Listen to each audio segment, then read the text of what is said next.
Greetings, this is David in another Psychedelics Today episode.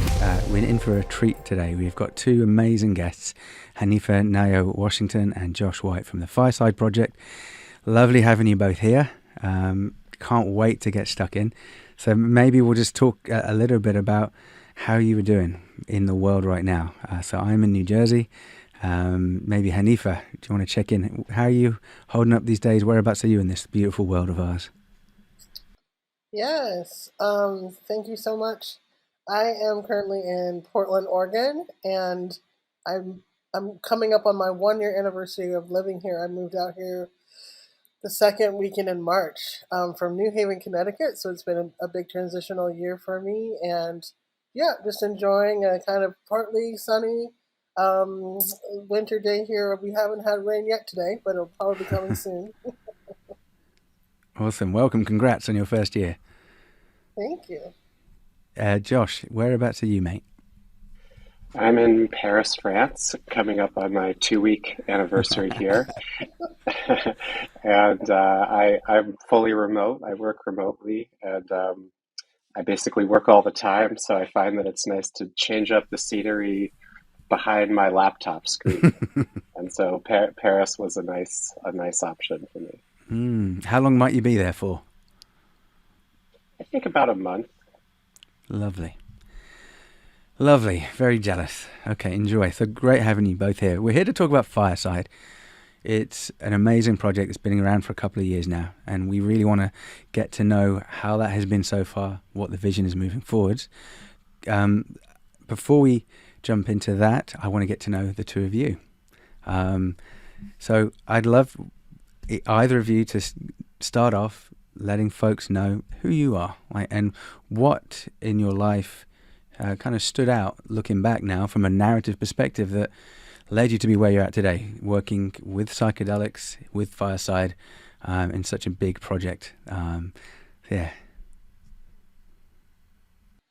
Josh, you want to start? Sure. I appreciate the vastness of that question. I think looking backwards, it's always easier to kind of see the path that led you to where you are than when you're kind of in the moment and looking forward. I like my first career was as a lawyer, mostly working for the San Francisco City Attorney's Office, and it was a really beautiful period in my life, one that was full of so much growth for so many reasons. One was the work itself, but also the fact that that was the time that psychedelics really became, ironically, a part of my life when I was working for the city of San Francisco. And it was a time when the work that I'd been doing in psychotherapy was really starting to bear fruit. And that was the time that I really started having psychedelic experiences. And for me, it was always the synergy of being able to have such a massive spiritual experience that gave me so much insight into my life, but the ability to process it afterwards with someone who really already had a sense of my internal landscape. I realized that, I'm one of the privileged few who actually has access to or had access to really amazing mental health care coverage.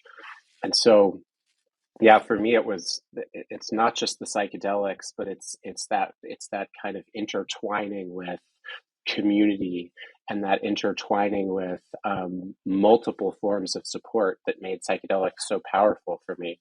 And that really set me out on the course that led me to where I am today. I started volunteering on a hotline in San Francisco because I was convinced that I wanted to become a psychedelic therapist and go work for MAPS. And one thing led to another. I'm sure we'll get into some of the details, but I think for the moment, that's what's coming up for me. Thanks, Josh. Yeah, so in the old days, there weren't many options in the psychedelic space. It was kind of work for MAPS and that's it. So, now that you've got something else to work on with Fireside, beautiful. Yeah, Hanifa, how are you feeling around this gargantuan question? Yeah, it's a beautiful question, and thank you for it. I I think, like many people, you know, having a sense of belonging is super important in my life. And when I look back on my life, like the impact, for example, that growing up in a small Baptist church had was pretty significant. I didn't really resonate in time with the doctrine, but with the ethos of the community and being of service to each other. Literally, giving time and space to the elders in my community, to people who maybe had less than I did, coming together to cook this, Wednesday spaghetti dinner, going to choir practice, and being able to lend my voice to a larger group to sing in unison and in spirit. That has always been really core to me, like being able to have that sense of community, that sense of belonging, knowing that people have my back and that I'm not alone, and being able to replicate that feeling for others has been super important. And as I discovered psychedelics, again, like many people, was in college for me. In my school days, I was very sheltered from even knowing that psychedelics was even a thing. But in college, had my sort of first discovery, and those days were full of just like recreation and just exploration. I didn't have necessarily a sense of reverence and relationship, and that really came later for me, more in like my late 30s, mid 30s, and just for reference, I'm 45 now, and so I think I also have this very sort of renegade, free spirit kind of attitude toward life, but also following my heart. And my heart did bring me to um, the, the the clutches of a warm-hearted medicine community about 12 years ago, and so that's when I began to understand what it means to be in right relationship, particularly with um, plant-based medicines. And so when you build a relationship, you spend time, you honor, and you listen. And so I've been able to create not only relationships with these medicines, but also have been able to grow and develop inside of a community. And to me, those things have gone hand in hand. And so to me, the work and the sort of interests that I have come from building community, sustaining community, and healing together. And there's no doubt in my mind that reverence and that relationship, has impacted how I show up in the psychedelic space, and have was more underground for many years, like many people, and then in the past few years, with helping to support launching Fireside Project, really seeing that sense of community needing help, and really being able to introduce what does it mean to be in right relation with each other, what does it mean to be in community, as we move into this next phase of what we're calling the psychedelic movement. So yeah, I'll pause there and see where we go. Beautiful. Thank you. Yeah, thanks, Hanifa. Great questions we're asking, just to hold space for that. I'm getting a feeling both of you are space holders and community builders, and to making sure the kind of ethics are playing a part of this. It's not, it's being done for the right reasons, and it really helps as many people as possible, like the community, and all of our wonderful different machinations of that with kind of micro communities, kind of ecosystems building through many, many layers. I'm interested to hear about, how did the two of you meet? Kind of, where did that happen? And where were you holding at the moment in your lives? And then bang, because you've done a lot in a couple of years. So yeah, what was it like in the early days where you first met? Paint a picture, please. Well, do you want to go first, Hanifa? Or? You can go. Okay. It's going to be a good one, I'm feeling here. Go on. We'll tell part of the story that I think we haven't shared publicly before. Hanifa probably knows what I'm about to say. So, there was a time in my life when I needed to just leave the United States and travel and do some deep medicine work, and that ended up happening in the Amazon, a few hours outside of Iquitos, Peru. And so I spent about a month there doing ayahuasca Monday, Wednesday, Friday, and then San Pedro Sunday, with some combo thrown in, and there were two American women who were there with me, um, Zandy and Sarah, and so we hugged goodbye in the Amazon jungle, and then about a year later, they texted me and said, "Hey, are you going to be at Burning Man?" And so lo and behold, I was, and our camps happened to be right near each other. One night they invited me to come over and do a medicine ceremony with them. I think it was an MDMA ceremony, but I was sort of in a bit of an odd headspace, and so I decided that I would also make it an acid trip. Um, and so, like, we all kind of did our respective medicines in this tent, and then a lot of the people just kind of left the tent and then took off into the night, leaving Hanifa and me and a couple of other people kind of behind. Years later, we figured out why it was that they just took off into the night. And it was because they boofed their MDMA. And so it hit really fast. And so Hanifa and I like to say that, like, our bond began because of boofing. Yeah, What does and boofing like mean? that. I honestly don't know what it means. I think it has something to do with a person's bottom. Is that correct? Mm-hmm. Yeah. Okay. I was right. Yeah, it means like that becomes the channel Quick by route which of the administration. medicine is received. Lovely. Yes. Eloquently put. So that's what your friendship and relationship all comes down to. Other people's bottoms. Great. Yeah, it was so interesting, in terms of just like it sounds like hokey, but it's like the medicine did bring us together, particularly ayahuasca. Because on my end of the story, like my good friend is was the sister of one of the women that Josh met in the Amazon that were they were camping near each other. So my good friend Katie, she for years was would ask me if I would want to go to Burning Man with her. And every year I'd be like, no, like that sounds awful. Like, why would I want to do that? Stop And trying then to ask me. Yeah. I had had I had had also my own ayahuasca ceremony earlier in 2019 or 18, and earlier in 2019, and the I walked away with this message that was like, it's time to start saying yes. Like, you need to start saying yes to your life, start saying yes to things that take you out of your comfort zone, say yes to invitations.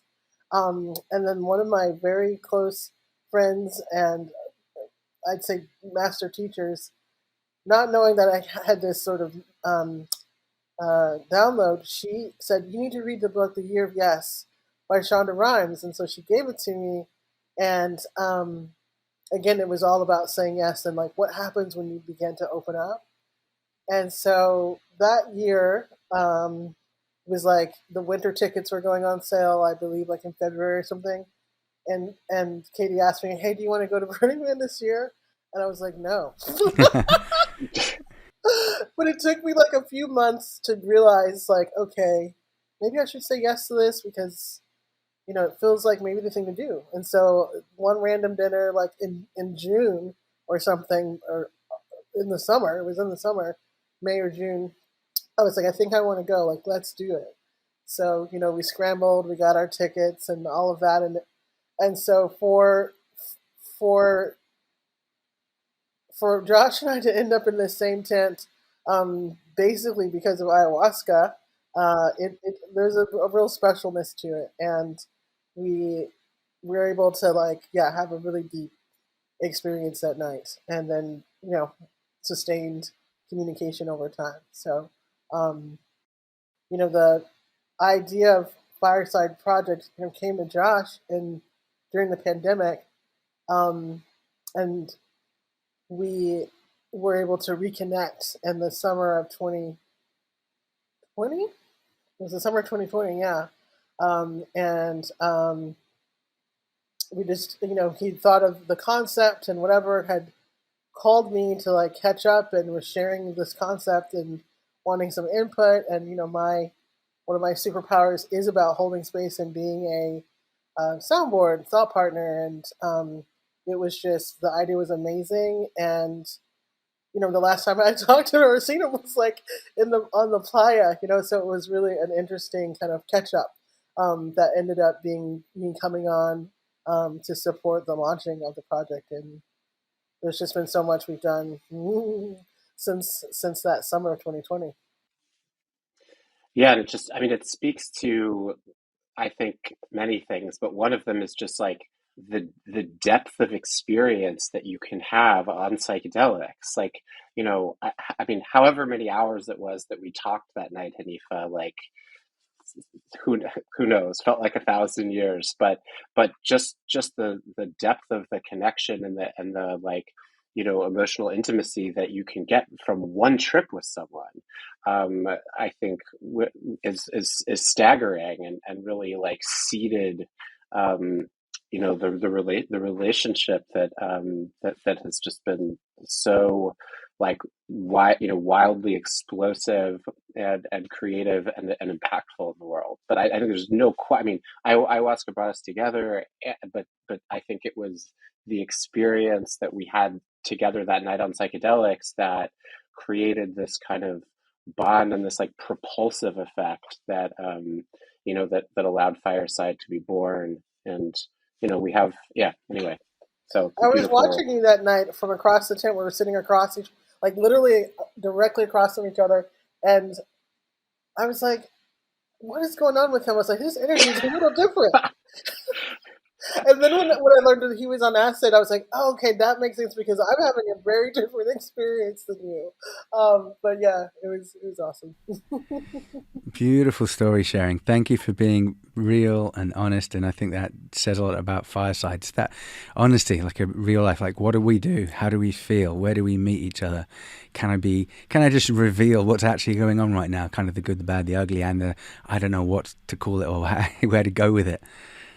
All right. So next, what happened next? Like, you started talking, you had an amazing connection, lots of ideas. When did it start to kind of formulate around this idea of Fireside? And who can explain what is Fireside? Kind of how did that idea formulate? Just combine those two. Yeah, well, so as I mentioned previously, when I thought about leaving my career as a lawyer, I started volunteering on a hotline. And, the thinking there was, well, if I'm going to become a therapist, I may as well see if I actually like providing emotional support. And so I picked this amazing hotline in San Francisco that's part of a nonprofit called Safe and Sound, that has something called the Talk Line, which is the 24/7 support line for parents with young kids. And I ended up picking that hotline instead of the others that are available to volunteer at because, one, there was great supervision, but two, we would offer follow-up calls to every incoming caller. So someone would call in, they would talk about a really challenging life moment they were having in relation to their kids, and we would say, hey, I really appreciate you reaching out. How about I give you a call back next week? And so I ended up speaking to some of my clients weekly for, in some cases, like 3 years. And it struck me so deeply that, mental health care in our country is just an utter train wreck. It's not available to most people, but yet here's a support line. It's everywhere. As long as you have access to a phone, you have access to a support line, and it's free. And it's a great opportunity for someone who is an aspiring practitioner or who just loves being present for other humans to really do that and grow in that way. And so I loved that experience so much that I never really stopped volunteering on that hotline. And so fast forward to the start of the pandemic, I was solo quarantining, which for me was brutal since I'm a very extroverted person. The call volume on that hotline was through the roof. The intensity of those calls was like absolutely terrifying. And at that same time, the psychedelic field was exploding, right? We saw, the MAPS clinical trials were advancing further and further. The rule requiring in-person meetings to get a ketamine diagnosis had been relaxed. And so from my apartment in San Francisco at the time, it became a few things about the psychedelic field became like very clear to me, right? One was these medicines were on track to become tools for people of privilege. And that is, I mean, it's sick and insidious that any powerful tool for mental health or for physical health should be consigned to only the people with money. But for psychedelics, which I think are just such a core foundational part of the human experience and can be so catalytic for healing and transformation, to be consigned in those ways kind of broke my heart. And so that was one of the problems that I saw. And there's a lack of training for aspiring practitioners. That was another issue. And so the lens through which I basically practiced law over the past 11 years when I worked for the San Francisco City Attorney's Office was always like, what's the most good we can do for the smallest amount of resources? What's the biggest impact that we can have in the world in the leanest and most efficient possible way? And that it's like when you think in a certain way over like a decade, that thought pattern kind of becomes deeply ingrained. And so I thought, well, hey, I think a support line could really be an ultra high impact, like systemic type of solution to some of these problems. It would provide free support to everyone in the United States and eventually the world, not just when they're tripping, but also when they're integrating. So that democratized access. And then, I knew from my own experience on the other hotline that this would be just such a unique and powerful volunteer opportunity. I'd volunteered at the Zendo in the past, and you get home from like Burning Man or something, and you're like, God, I want to keep volunteering and keep providing psychedelic support. Well, this would be like volunteering for the Zendo 4 hours a week for a whole year from your living room without dust on you. And I thought, if we could really prioritize, because this would be such a coveted volunteer opportunity, if we could really prioritize hiring the very people that have been excluded from and persecuted, I think, because of the war on drugs, then this could become like a real tool for systemic change. And then I'm also a psychedelic research nerd. I've spent many years just reading psychedelic peer-reviewed journal articles, and I remembered that like there are studies done based on 24 surveys, and I thought to myself like, what happens when we have 1 million calls a year? Like we could really do amazing psychedelic research by sending post-call, something as simple as sending post-call surveys. So all of these things kind of coalesced, and first I thought, well, what would it be like to launch a support line from scratch? And I figured, well, it's not going to be that much money. And, I talked to Hanifa not long after, I'd started putting this together, and we basically jumped off a cliff together and built a plane as we were hurtling toward the rocks. And what happened? We crashed. No, I'm kidding. So I don't know. I mean, do you want to take that part, Hanifa?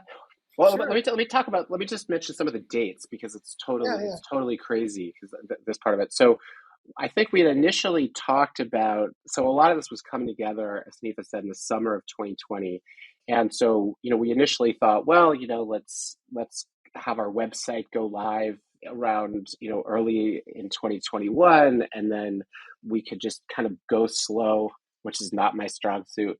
And so I thought we got to get that website up. Like there's, I think I was like, we want to be first. We want to get the website up. So we decided just totally serendipitously that October 28th, 2020 was going to be the day that our website went live. And I didn't even realize that the election was in 5 days and that on that day, Oregon voters would be considering measures 109 and 110. So they did. Um, and so there was that kind of gust of support. And then a week later, my former colleague at the city texted me and said, "Did you see Scott's tweet?" And what she was referring to was our former boss, Scott Wiener, then now California State Senator Scott Wiener, had introduced or said he was going to be introducing the bill to decriminalize psychedelics in California. And so our so we were going to have a launch panel in a few days. I think we said November 17th. And we had a launch panel that somehow had Hanifa and myself, Julie Holland, Rick Doblin, and then Scott Wiener speaking publicly about Fireside, Fireside, but also his decrim bill for the first time. And it was just kind of off to the races from there. Wow. Beautiful timing. Thank you, Josh. Yeah, and Brad Burge was a part of that. Oh, God, Brad Burge. Jeez. Mm-hmm. He was the moderator. That was another serendipitous thing. Sorry, like mm-hmm. he was like the person who I was closest to, one of the people I was closest to in the psychedelic field. And so I called him in the summer and said, "Hey, Brad, I've got this idea, for like a hotline for psychedelics, like, can we loop in that? Like, can we basically talk about how to like bring maps into this and maybe we could do some collab?"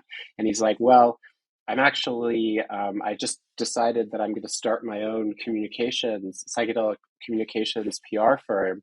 And so Fireside was basically one of his first clients. So it really worked out well for everyone. And you'll hear us say that a lot. And another serendipitous thing happened, and another amazing connection happened.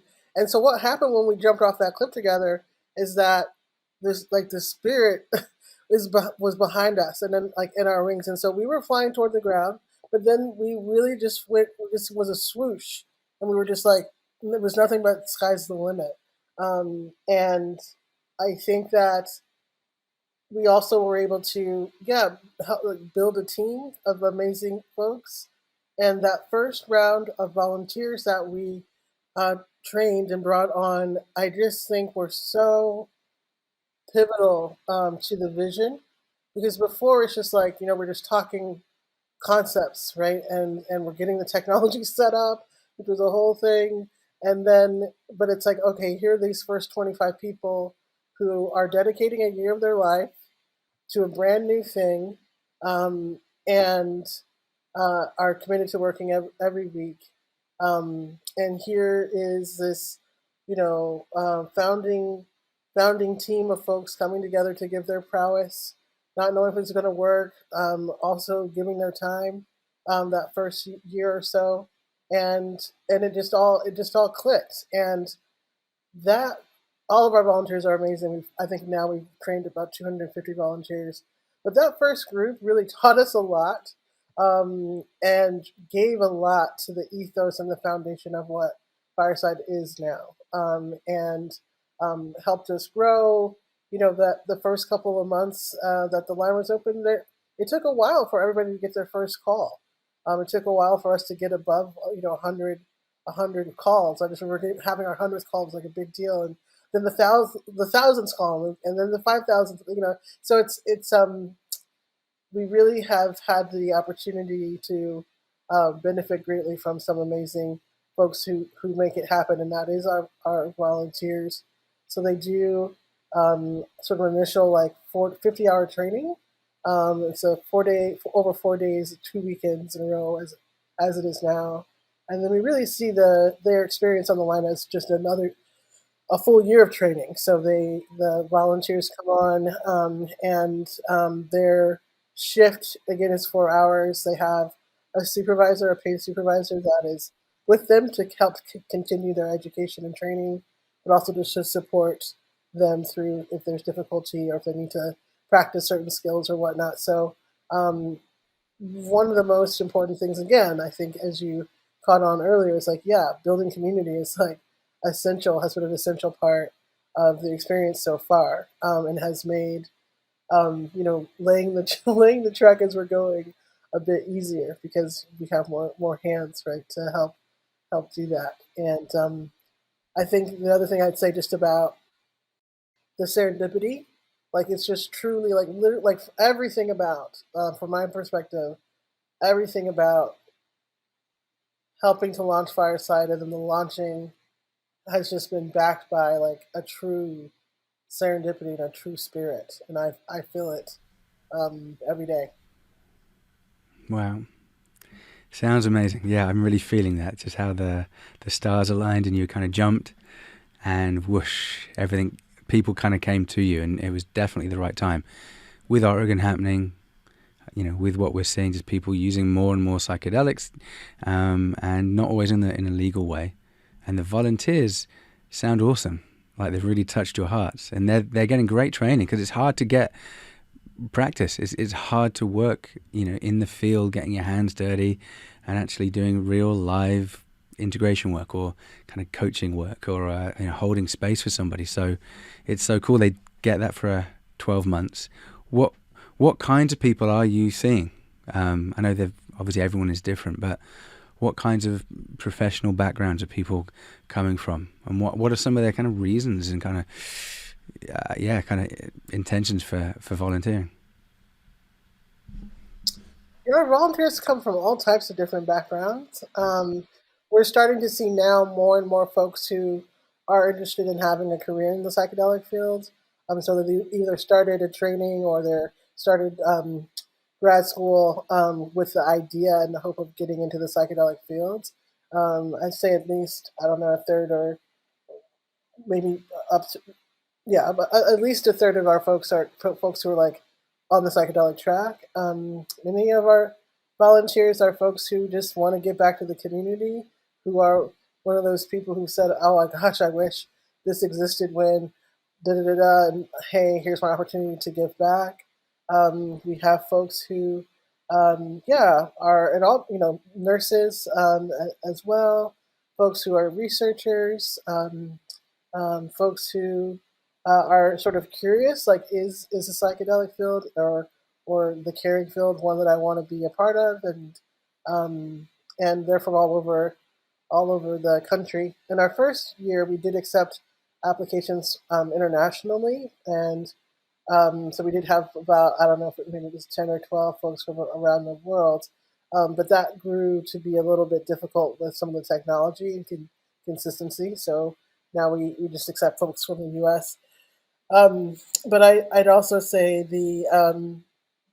we're seeing people who, one of the questions that we ask when we're going through the interview process is like, is this somebody who I would want to be speaking to if I was tripping balls? And this is real out there. Would I want this person on the end of the line, so holding space and being with me? And so, though credentials matter, what's revolutionary about what we're doing in this idea of democratizing care is that these are volunteers and they come as peers.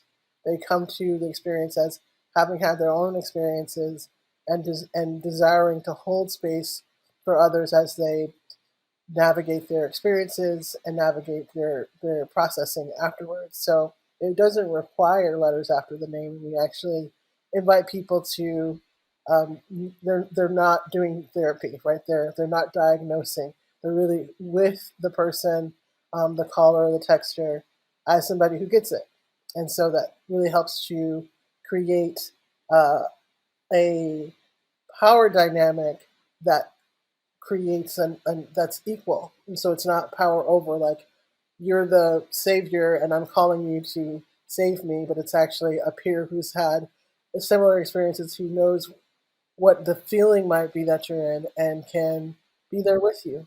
And we really let the caller um, sort of navigate where we go with them. But we're not trying to fix people, and we don't train people to come from that mindset. And so, what's amazing is that our volunteers, um, you know, through our training, but also through their understanding, that's what they want to do. So they're coming like similarly to how Zendo does train folks that it is about being with and not being over, right? And sometimes that can be hard for folks because they do want to come with because of their their training or perhaps the license that they have that they want to fix, they want to diagnose, they want to move the person to one place to another.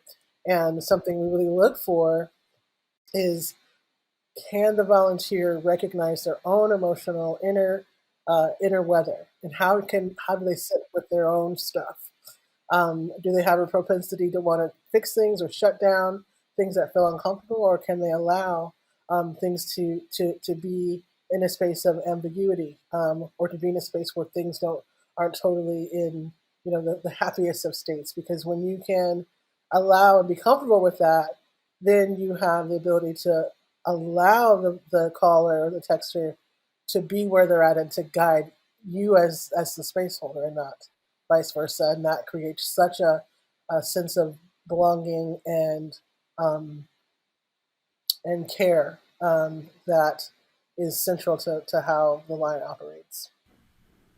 There's a beautiful piece here that you've got two people on a phone that have never met before.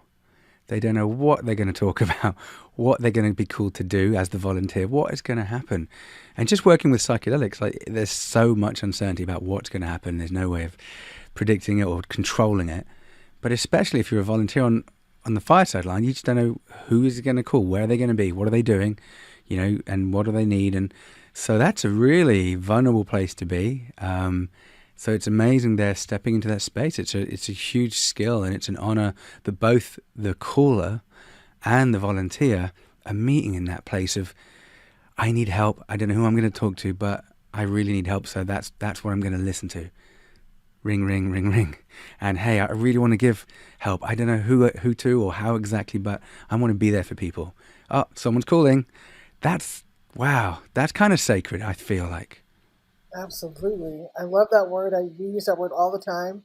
And we really believe it is sacred. And this magical thing happens often where this transpersonal experience happens, where the caller will be paired up with the perfect volunteer that's either had such a similar experience or is very comfortable talking about a certain thing. So there's work and magic and healing is happening between the caller and the volunteer. So the volunteers receive it is a lot energetically to hold, but also there's times when the volunteer has this mirror to themselves as the volunteer is processing, or as the caller is processing. It could be something that either just came up for them in their lives, or that it's so fresh for their own processing and healing. So there's something very sacred to it. And I just wanted to just touch back, and Josh, I'd love for you to just share, like, because it's so important to the ethos of what Fireside is and how we want people to feel. And I just love for you to like share about like how the name came, because there's two different names that were kind of on the table at one point, and then All right. Fireside kind of came through as the final one. Yeah. So after, the idea had come for this psychedelic support line. A friend and I were sitting out by a cafe at night in San Francisco and talking about, well, how do we want people to feel when they're reaching out to this organization that doesn't exist yet. And the feeling was, oh, we want people to feel a sense of like warmth and connection, of community, a space of vulnerability. And then as that friend and I were having the conversation, we were looking across the street at this gas-powered fire lamp. And then it was like, well, duh, we want people to feel like they're beside the fire, which was the first name that came up, and then Fireside Project was the second. And the more I thought about it, it sort of like really what came alive for me is that people exist because of fires, right? As long as people have been people, um, fires have been a focal point of community, a focal point for where we come to share stories, to feel in community, to trip, to mourn. All of these great human activities have been beside the fire. um, and so it kind of grew from there. And then I was going back and forth between the two names, and as I normally do, just text everyone, call everyone. And I had one friend who said to me, she's like, if you go with Beside the Fire, people are going to call you BTF. But if you go with Fireside Project, everyone's going to call you Fireside. And so that's why that name went out. Smart friend. Yeah. And yeah, so let's play off this idea of fire. It's had a role to play with humanity for tens of thousands of years, quite probably whenever, it was invented, we found it. People have sat around fires to stay warm, to share stories, like you said, to eat, but also to be silent and just to be with the fire. And it's a beautiful thing to think about. What is the fire? It moves, it dances. Sometimes it gets down to the embers and there's not much of a flame there. It's not kind of razzmatazz, but the embers are burning. So it's almost like there's this ancient message of the embers that speak about kind of being silent. Just connect, just be here with each other. And it must be, a beautiful experience for volunteers to hold that space. And there is that, like we're saying, an ancientness and a sacredness to this. So anthropologically speaking, how do we conceptualize fireside? What does this actually mean? Or how might we understand it or appreciate the kinds of support and experiences that people have through volunteering and through calling in that relationship? Yeah. And I think so many of our problems in this world today are because we have become disconnected from each other.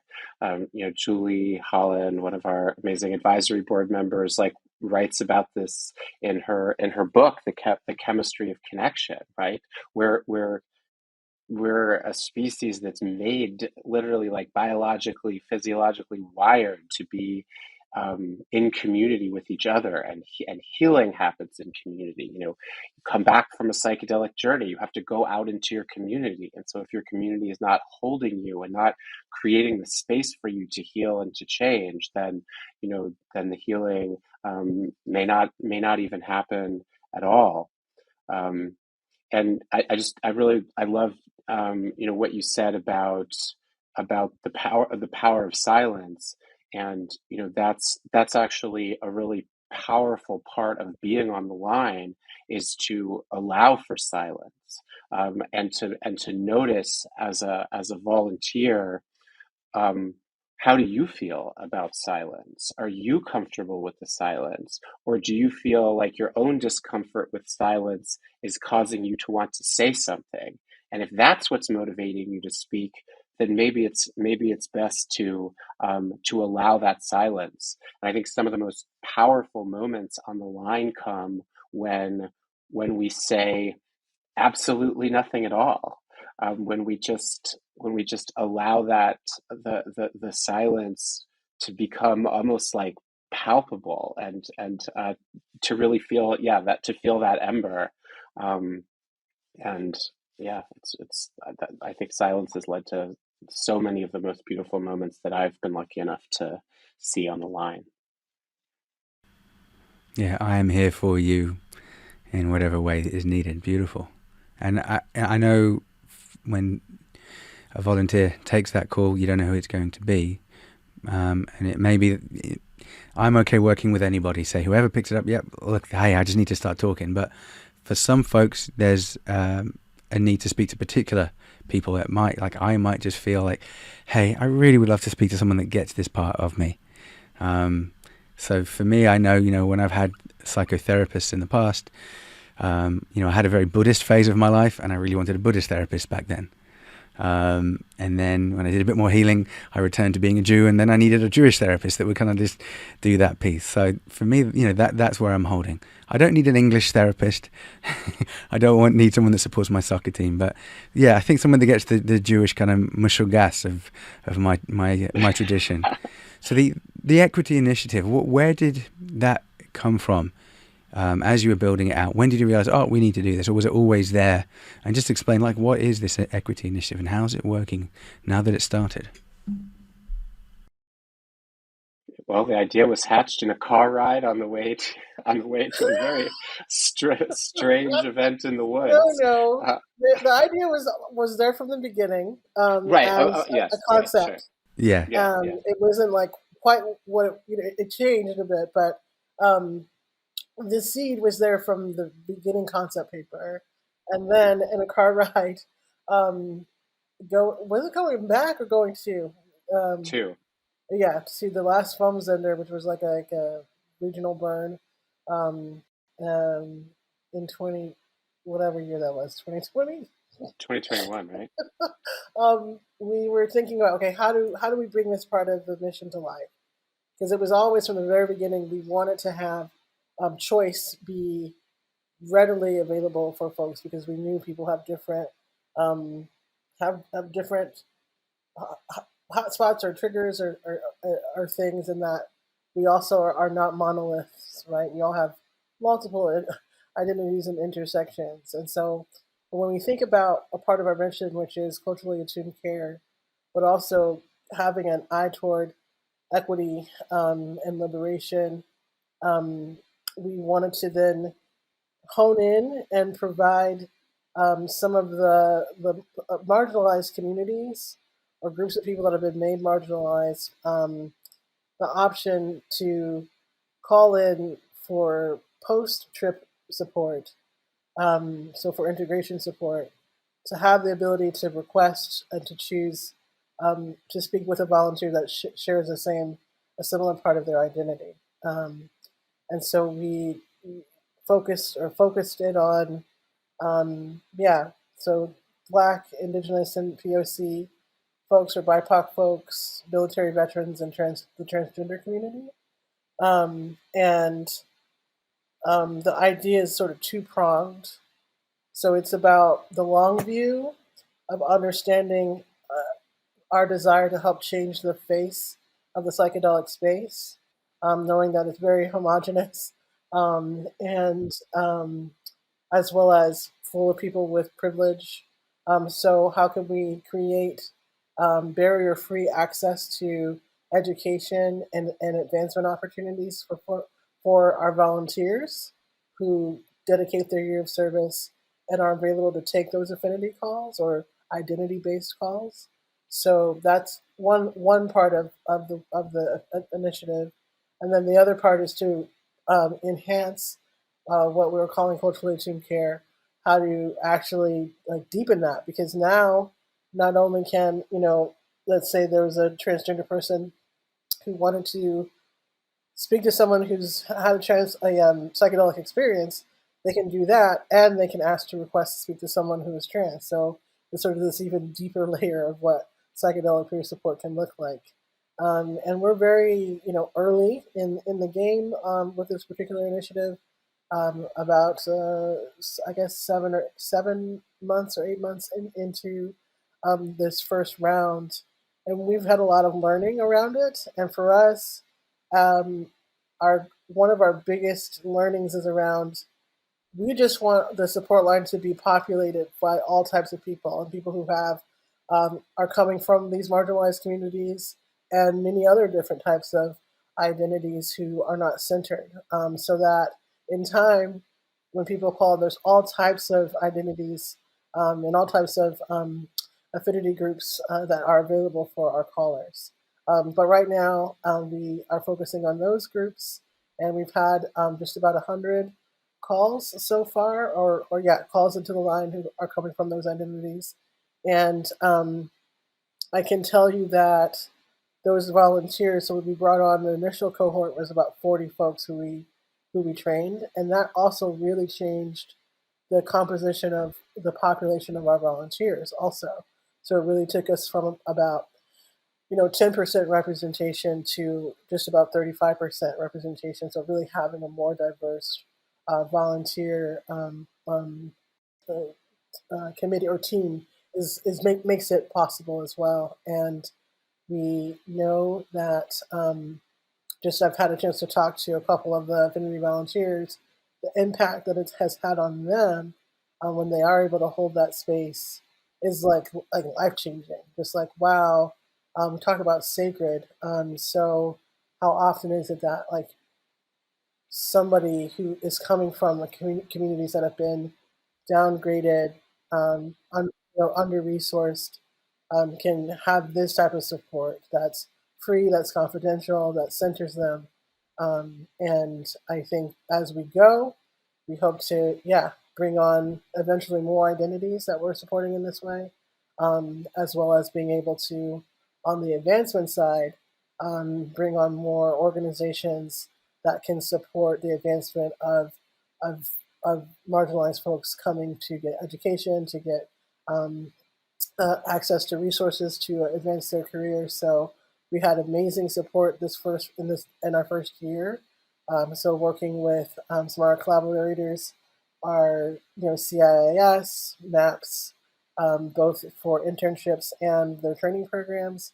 Um, Naropa University, Fluence, just recently Alma Institute has come on board, as well as different researchers and clinicians in the field offering spaces for internships, like Dr. Christopher at the SNAP Lab here in Portland, the Portland VA, Dr. Monica Williams, Dr. Robert Carhart Harris. I know I'm missing others, but it was amazing to see these folks be like, yeah, just tell us what to do. We want to help. And I think that's really indicative in this field. People, I think, have good intentions and want to do the right thing, but just don't know how to initiate things. So I feel like we have also been eye-opening for folks in the field to be like, you can do this, and here's some ways that aren't going to put you back, but actually will um, help people and then bring more attention to the good work that you're already doing as well. I love that. Thank you. Yeah. Anything you want to chip in with, Josh?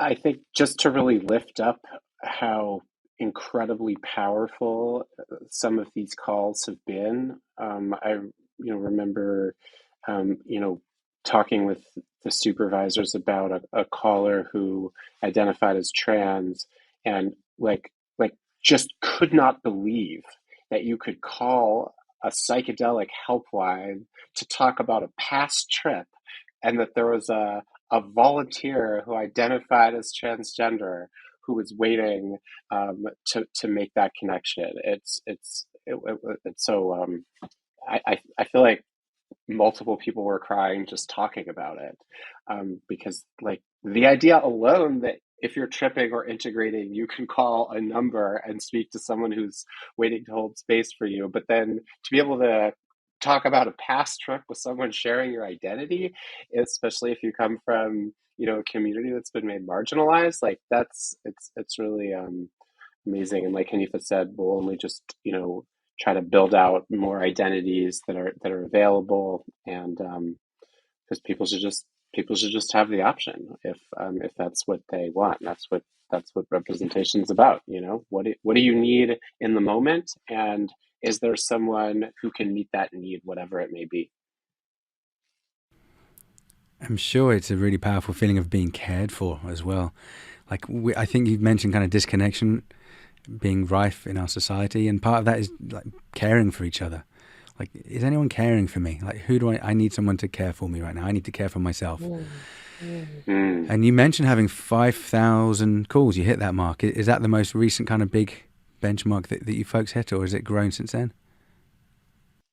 Yeah, so we in our first year, which ended April 21st, 20, all right, sorry, April 9th, April 14th, 2022, we had 2,500 calls, and then we're coming up on our second year, and we think we're going to hit 7,500 calls in our second year.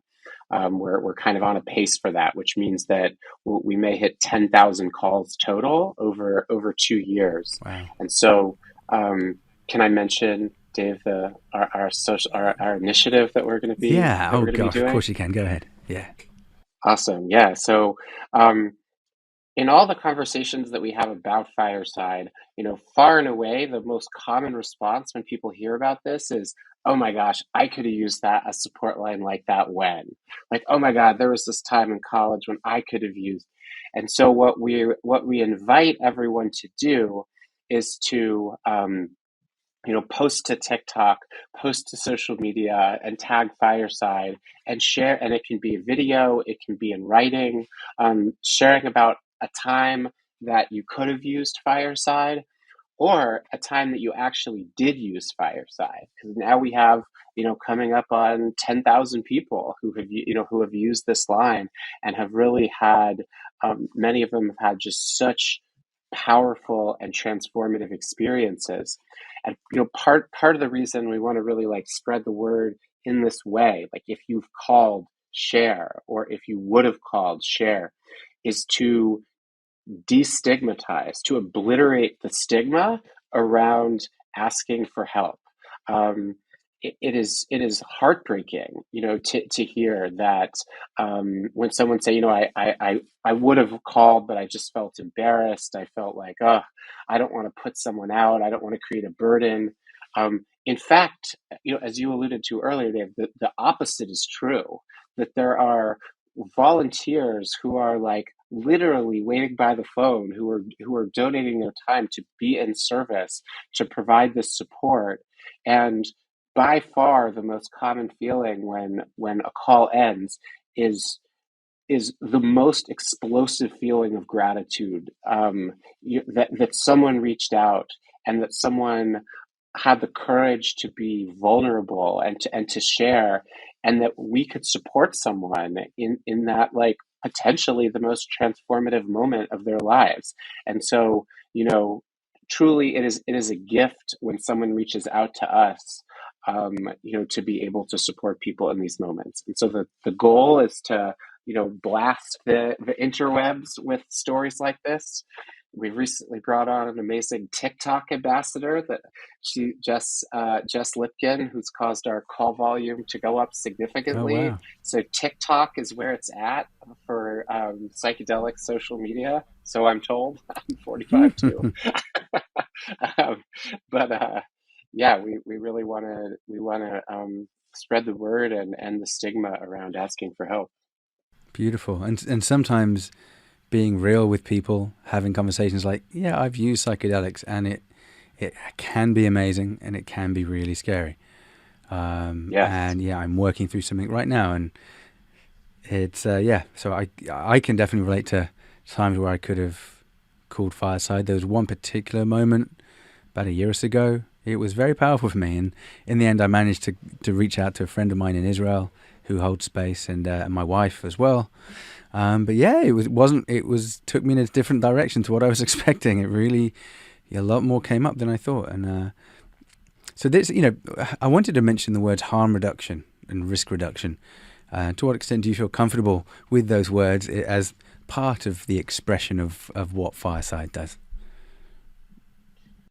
I I I would say that harm reduction is a part of what Fireside does, without a doubt.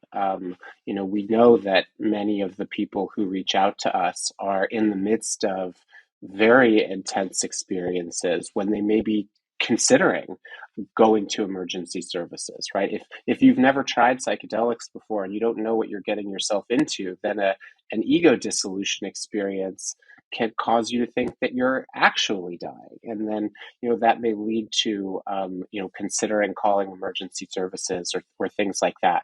And so, and of course, when you're having an intense psychedelic experience, getting taken in an ambulance to a hospital is probably the worst experience you could possibly have. So I think by being able to, create a safe and non-judgmental space for people by phone, then yes, that absolutely can reduce the risks of their psychedelic experiences. And I think there's kind of a yin and yang here, which is that when a person is in a space of non-judgment, and when they do feel deeply seen and heard and listened to, then that not only reduces the risks, but it also allows someone to really turn towards their psychedelic experience and to, unwrap the gift that's before them. So yes, part of what Fireside does is harm reduction, but it is only a part. And I think our vision is far, far, far broader, and it will always include harm reduction. Thank you, Josh. Thinking of the future. So you said you've got a broad vision, and I did check out a statement that you put in your on your website. By the end of the decade, you hope to offer your services in dozens of languages to every person in the world, and to hit 1 million plus conversations per year. So that's very complicated logistically, particularly with the languages. But the vision, the energy, what is that going to create? Like the ripple effects of 1 million people a year accessing that kind of support and space holding and care.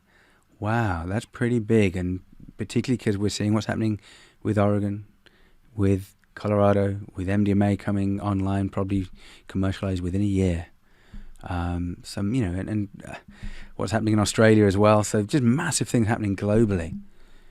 So do you feel into that when you take a big, deep breath and you give yourself permission to feel that, like 1 million calls a year and people around the world just accessing that from a place of love and need and support and just being there? And I think it's going to be way higher than 1 million. I think we'll hit 1 million by the end of the decade. But I mean, 1 million calls a year is actually on the low end for national hotlines. So I think, in the not too distant future, it wouldn't surprise me if we were above 10 million calls a year. And so I think it would lead to a more loving and interconnected world with less suffering. And that's really, I think, a service that ultimately honors what, for me, psychedelic medicines have been all about, which is, these are powerful tools that we, quite possibly co-evolved with, and every part of our being and our body has an evolutionary purpose. For me, the evolutionary purpose of psychedelics maybe is to just show us that, or to remind us that we're all interconnected and that we're all in this together. And we should all work hard to support each other and honor each other's differences and lift each other up. I think Fireside is a love letter to that idea, maybe.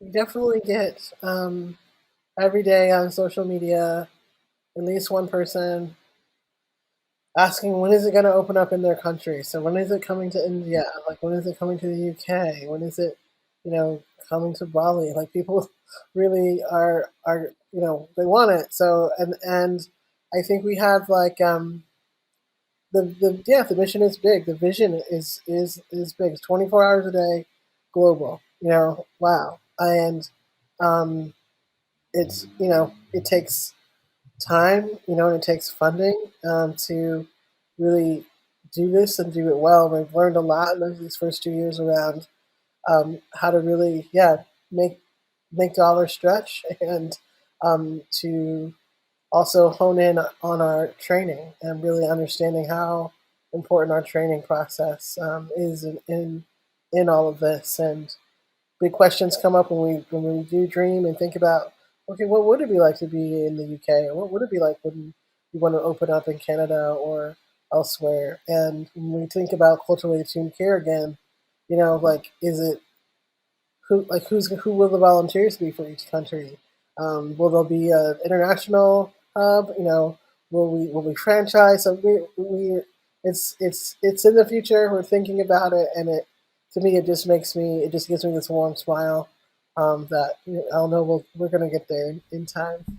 Beautiful. Yeah, and I've worked in hospitals and addiction treatment centers, and by law, kind of we're regulated to have certain posters on the walls about suicide prevention, kind of fentanyl and overdose prevention, and kind of child abuse, and we have posters and kind of things on the walls for patients and for staff. And it feels like the Psilocybin Service Center in Oregon, they should have this on their wall for the facilitator and for the client. In all the ketamine clinics in America, the retreat centers in Jamaica, like it'd be great for them to have these posters, or to have a handout, or for it to be in kind of the onboarding paperwork for folks like this, just to know it exists, just to get the message out there. So I love that what you're already talking about, with your TikTok person. So that's the kind of thing, we just need people to know about it. You're hired. Done. I don't do TikTok though. Sorry, I've never done it. Oh my God. Yeah, I'm 44. I'm a youngster compared to you two. Yeah, you're both 45. So we're coming towards the end, but I want to get a bit personal, because that's what I like to do sometimes. And Hanifa, I wanted to ask about the retreat you went on in Ecuador. I interviewed Monica Williams at the From Research to Reality conference, and she'd mentioned it to me. So I haven't heard so much about what it was like there, and to whatever extent you feel, comfortable in sharing some of the experiences that were happening. I think it'd be wonderful just to hear about it. Sure. Yeah, and so technically right now I'm like taking off my Fireside hat, because that work and that trip was done not under the auspice of Fireside, so just want to be clear about that. But so the I had the pleasure of going to work with Dr. Monica Williams and being a part of her sphere with this work in Ecuador twice in 2022. So the first time I went with a small group of therapists and healers, and so it was sort of a retreat for who heals the healer, right? And Monica was there, and oddly enough, I've known about Dr. Monica Williams, and I've been on all types of Zoom meetings with Monica for various groups and work thought partner groups, and this time was the first time that I met her. So it was a trip in July. Yeah, I want to say in late July into August. That was my first time down 10 days in coastal Ecuador, and working with this magical um, uh, couple, and they were the facilitators, and so we were received by them and their group is called Nino Wasi, and so Monica's vision is about like how to conduct ceremonies, right, that are legal, that are accessible for healers, and then also for affinity space for Black folks. So for Black men and Black women's groups. And so my first time when I went down, I was really a receiver, like participating in the ceremony. There were actually three ceremonies that week. And also the idea that Monica has is to um, also give experience to therapists and healers who haven't worked with psychedelics. As we're sort of engaging in more and more people doing psychedelic psychotherapy, there is something to be said if you're a therapist or a healer and you haven't had your own psychedelic experiences. What kind of space can you hold for your client who's coming in who has worked with psychedelics? And so um, it was really awesome to be there with this small group and to do some work together. And one of my visions and what I hold deeply is, healing spaces and creating those spaces, holding those spaces, particularly for Black women and other marginalized groups. And so it was a dream come true when Monica was like, "Hey, I have this vision about hosting affinity space for Black women doing this retreat. Would you want to come on board and help hold space?" And I was like, "Yes." So the second time that I went was at the just beginning of December or the end of December into January, and it was one of the most remarkable things that I've had to experience in my life. So I got to really be the space holder for this group of 7 other Black women. Some of them have never done psychedelics ever. Some of them have had a few experiences, maybe not have done ayahuasca. And so this retreat with the Black women it was 3 ceremonies of ayahuasca. And the notion behind this was also that Monica was able to raise some funds to make it possible for folks to have scholarship to be able to afford access to this type of care. So there's an organization that I run, also called One Village Healing, and so we were able to hold a scholarship. That was sort of our part that we did, so folks could apply and access it. And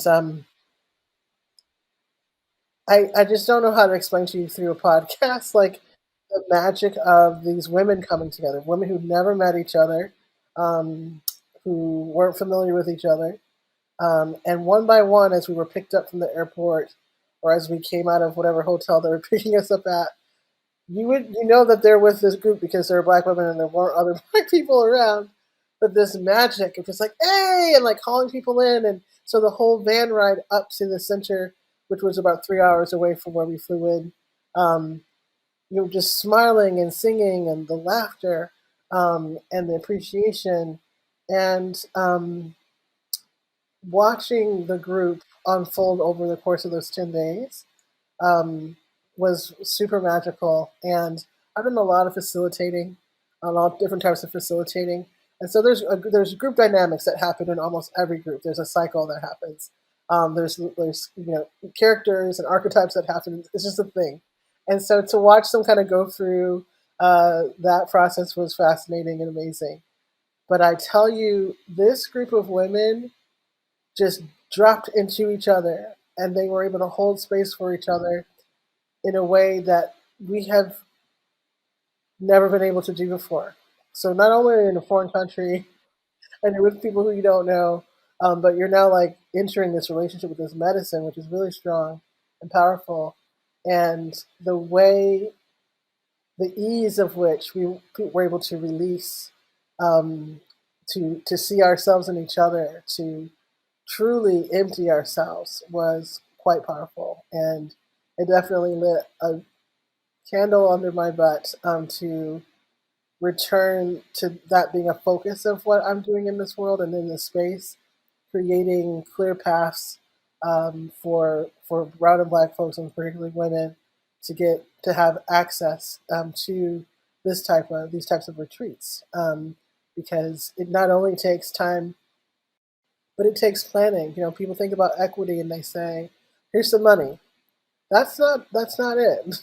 If you're going to have equity plans, you have to think about, this person is missing work for a week. They might have children. There might be medications and other things that they need to be able to sustain themselves. So, like, what's the 360 vision of equity, health equity look like? So I left that the second time with a lot of questions like that in my mind, and so I have some other work to do around helping to continue to build um, coalition and energy around making sure that there's pipelines for folks to access things like this Ecuador retreats and retreats in other countries, but also receiving the care that's free and available here in the States. And it was also a lot of educating, right? So you have people who've never traveled outside of the country. You have people who've never done, these medicines before, who have curiosities, and some of their curiosities and anticipation can also like be barriers to fully receiving the experience. So I found there was a lot of educating and soothing, and also like using playfulness to sort of ease anxieties. But this could be a whole other podcast that I could come and talk about. I appreciate you asking the question. Yeah, thank you, Hanifa. Sounds amazing. And yeah, really appreciate you doing that work. Dr. Williams is legendary. Yes. And yeah, you both had a change of home recently as well. You've kind of following that calling. So I know Dr. Williams moved to Canada and you've moved to Oregon. So it's powerful to be moving Yes. communities. So Josh, I would like you to remove your fireside hat, please. Yes, sir. Yeah, I've got a deep question here. So this podcast has been all about the sacred and the profane. I'm afraid you get the profane here. All right. So I heard a rumor that you do a cracking English accent. Oh my God. I know we're live on air and I don't want to put any pressure on you. Bloody hell. Well, one of my greatest influences is Ricky Gervais from The Office. And so I've spent quite a bit of time, listening to Ricky Gervais. So if you're listening, cheers, mate. And, sort of like my favorite line from The Office is he sort of says, there's a weight of intellect behind my comedy. If you asked me to name 3 geniuses, I wouldn't say Einstein, Newton. I go Milligan, Cleese, Everett, Sessions. So, I could keep going. Nice. Would have preferred to do the whole thing with a British accent, but, I've got to keep it. Yeah, we talked about it. I just couldn't proper. do the American accent in return. So do you put that down to Ricky Gervais in The Office? Quite literally, Cool, yeah. blimey. I've really. Wow. Because you sound more It's like one of David Beckham, to be honest. Oh, right. I get that a lot physically, a lot of David Right, Beckham, but right. usually that. I believe you, yeah. But no, that's great. It's great being able to go into a different voice and just the mixing of the sacred and the profane, the different parts of self and your relationship with each other. Like, you get shit done, but you have a good time as well. Having a laugh at work whilst getting the job done. Couldn't be better, and having a cup of tea as well. Right. All right, we better stop. Better crack on. Oh gosh, I'm sorry, Hanifa. I don't know how to stop this. It is hard. I do that at home. Once I start doing like a funny accent, it's hard to stop. Yeah, I get it. But this has been lovely. I've been wanting to have this chat with you, and we really, really support you both, what you're building, the vision. So yeah, we'd love to talk more about that and through Psychedelics today. And for listeners out there, if you're feeling this energy, if you feel called to be part of this, sounds like there's a lot of ways you can be involved. As a volunteer, of course, as a donor and as a sponsor, and as someone just to spread the message through social media. And that is keeping people safe. That is letting people know that someone's got their back and that there's support out there and care for them. So if you want to tell listeners again where to find Fireside, how to kind of get more information about both of you individually and about Fireside, just tell people where to go. So first up, go ahead and save the number in your phone. The number is 62-FIRESIDE. 62-FIRESIDE. We're by your side when you're flying high. And we have an app you can download that's on our website, which is www.firesideproject.org. You can find the app in the Google Store and the Apple Store. And join our mailing list. It's the best way to stay in contact and up to date with what's going on month to month. We release a newsletter once a month, or we try to release a newsletter once a month. You can find us on Instagram and Twitter, as well as LinkedIn. We are at Glow Fireside on Twitter and Fireside Project on LinkedIn and Instagram. And TikTok. Oh, right. We got TikTok now. We're ticking and we're talking. Awesome. Especially if you're on TikTok. Share your Fireside experiences, because shit goes viral. Yeah, we've heard that. Awesome. Yeah, I think we do a bit there. But yeah, I'm not involved. Thank you. Any parting thoughts you want to share with folks? I think I would just say again, save the number in your phone, because you never know when you're going to need it. And even the most experienced psychonauts need support every now and then. So don't be afraid to reach out for help. And reaching out for help isn't the end. It's actually the beginning, and it shows how strong you are. So, yeah. That's what I would share. Yeah, I concur. Download the app and reach out to Fireside for some real-time support when time doesn't seem real. Beautiful. All right. That was gorgeous. So thank you, Hanifa Nayo Washington and Josh White. Pleasure, and we'll see you soon. Thanks for listening, folks.